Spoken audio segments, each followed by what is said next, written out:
نحمده ونصلي على رسوله الكريم أما بعد فأعوذ بالله من الشيطان الرجيم بسم الله الرحمن الرحيم ربي يسر ولا تعسر وتمم بالخير وبك نستعين السلام علیکم ورحمۃ اللہ وبرکاتہ۔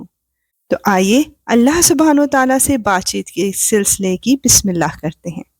سورہ نور کی آیت 35 میں نور ایمان کے لیے تمثیل بیان کی جا رہی ہے۔ اللہ تمام آسمانوں اور زمین کا نور ہے۔ اس کے نور کی مثال کچھ یوں ہے جیسے ایک طاق ہو جس میں چراغ رکھا ہو۔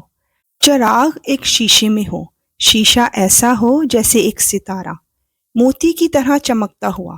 وہ چراغ ایسے برکت والے درخت یعنی زیتون سے روشن کیا جائے جو نہ صرف مشرقی ہو اور نہ صرف مغربی، ایسا لگتا ہو کہ اس کا تیل خود ہی روشنی دے دے گا، چاہے اسے آگ بھی نہ لگے۔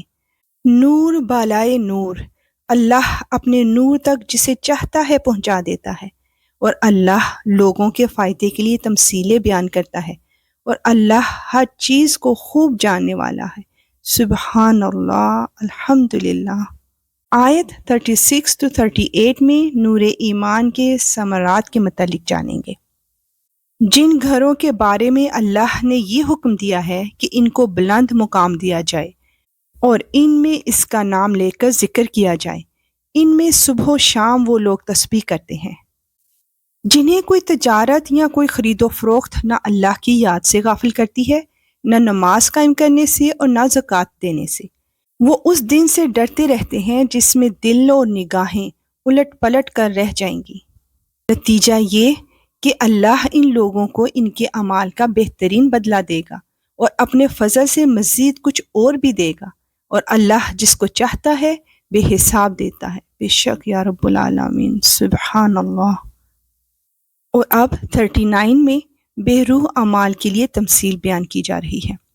اور دوسری طرف جن لوگوں نے کفر اپنا لیا ہے، ان کے اعمال کی مثال ایسی ہے جیسے ایک چٹیل صحرا میں ایک سیراب ہو جسے پیاسا آدمی پانی سمجھ بیٹھتا ہے، یہاں تک کہ جب اس کے پاس پہنچتا ہے تو معلوم ہوتا ہے کہ وہ کچھ بھی نہیں تھا، اور اس کے پاس اللہ کو پاتا ہے، چنانچہ اللہ اس کا پورا حساب چکا دیتا ہے، اور اللہ بہت جلدی حساب لے لیتا ہے۔ اللہ اکبر۔ نیکسٹ آیت میں کافروں کے اعمال کے بے فائدہ ہونے کی دو مثالیں بیان کی جا رہی ہیں، یا پھر ان اعمال کی مثال ایسے ہے جیسے کسی گہرے سمندر میں پھیلے ہوئے اندھیرے کہ سمندر کو ایک موج نے ڈھانپ رکھا ہو جس کے اوپر ایک اور موج ہو، اور اس کے اوپر بادل، غرض اوپر تلے اندھیرے ہی اندھیرے۔ اگر کوئی اپنا ہاتھ باہر نکالے تو اسے بھی نہ دیکھ پائے، اور جس شخص کو اللہ ہی نور عطا نہ کرے اس کے نصیب میں کوئی نور نہیں۔ یا اللہ تو اپنے نور سے ہماری دنیا اور آخرت منور کر دے۔ آیت 41 to 42 میں اللہ سبحانہ و تعالیٰ کی عظمت کا بیان آیا ہے۔ کیا تم نے دیکھا نہیں کہ آسمانوں اور زمین میں جو بھی ہیں اللہ ہی کی تسبیح کرتے ہیں، اور وہ پرندے بھی جو پر پھیلائے ہوئے اڑتے ہیں، ہر ایک کو اپنی نماز اور اپنی تسبیح کا طریقہ معلوم ہے، اور اللہ ان کے سارے کاموں سے پوری طرح باخبر ہے۔ اور آسمانوں اور زمین کی بادشاہی اللہ ہی کے لیے ہے، اور اللہ ہی کی طرف سب کو لوٹ کر جانا ہے، بے شک یا رب العالمین ہر تعریف تیرے ہی لیے ہے۔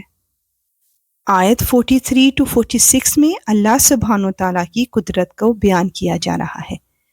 کیا تم نے دیکھا نہیں کہ اللہ بادلوں کو ہنکاتا ہے، پھر ان کو ایک دوسرے سے جوڑ دیتا ہے، پھر انہیں تہ بتہ گھٹا میں تبدیل کر دیتا ہے، پھر تم دیکھتے ہو کہ بارش اس کے درمیان سے برس رہی ہے، اور آسمان میں بادلوں کی شکل میں جو پہاڑ کے پہاڑ ہوتے ہیں اللہ ان سے اولے برساتا ہے، پھر جس کے لیے چاہتا ہے ان کو مصیبت بنا دیتا ہے، اور جس سے چاہتا ہے ان کا رخ پھیر دیتا ہے، ایسا لگتا ہے کہ اس کی بجلی کی چمک آنکھوں کی بنائی اچک لے جائے گی۔ وہی اللہ رات اور دن کا الٹ پھیر کرتا ہے۔